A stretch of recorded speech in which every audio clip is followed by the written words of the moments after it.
அவர் மரபணு சோதனை நடத்தாமல் தவிர்த்து வந்ததால் அந்த தம்பதியர் டெல்லியில் உள்ள மருத்துவமனையில் குழந்தைக்கு மரபணு சோதனை மேற்கொண்டுள்ளனர்.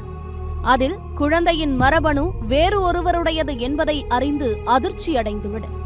உடனே செயற்கை கருத்தரிப்பு மையத்தின் டாக்டர் நர்மதாவுக்கு எதிராக காவல் நிலையத்தில் புகார் அளித்தனர். புகாரின் பேரில் கருத்தரிப்பு மையத்தில் சோதனை செய்தது பெண்ணின் கருமுட்டை ஆணின் உயிரணுவை உறைந்த நிலையில் இருப்பு வைத்திருந்தது கண்டுபிடிக்கப்பட்டது.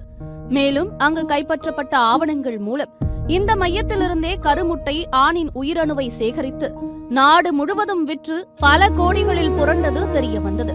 டெஸ்ட் டியூப் பேபிக்காக வந்த தம்பதியிடம் கணவனின் உயிரணுவுக்கு பதில் வேறொருவரின் உயிரணுவை செலுத்தி மோசடி செய்ததும் கண்டுபிடிக்கப்பட்டது.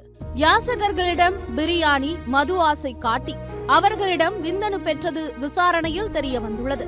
பெண்களிடம் கருமுட்டைக்காக 25,000 ரூபாயும் ஆண்களிடம் விந்தணுவுக்கு 4,000 ரூபாய் வரை வழங்கியதும் தெரிய வந்துள்ளது. செகந்திராபாத்தில் மட்டுமின்றி ஹைதராபாத், விசாகப்பட்டினம், விஜயவாடா உட்பட பல்வேறு நகரங்களிலும் செயற்கை கருத்தரிப்பு மையங்களை நடத்தி மெகா மோசடியில் ஈடுபட்ட மருத்துவர் நர்மதா, அவருடைய மேலாளர் உட்பட 8 பேர் மீது போலீசார் வழக்கு பதிவு செய்தனர். செயற்கை கருத்தரிப்பு முறையில் நடைபெற்ற மோசடி செய்தி காட்டு தீயாக பரவியதால் அங்கு சிகிச்சை பெற்றவர்கள் கதிகலங்கி போயுள்ளனர். அருண் விஜய் நடிப்பில் வெளியான குற்றம் 23 திரைப்படத்தையே விஞ்சும் அளவுக்கு இந்த சம்பவம் அரங்கேறியுள்ளது.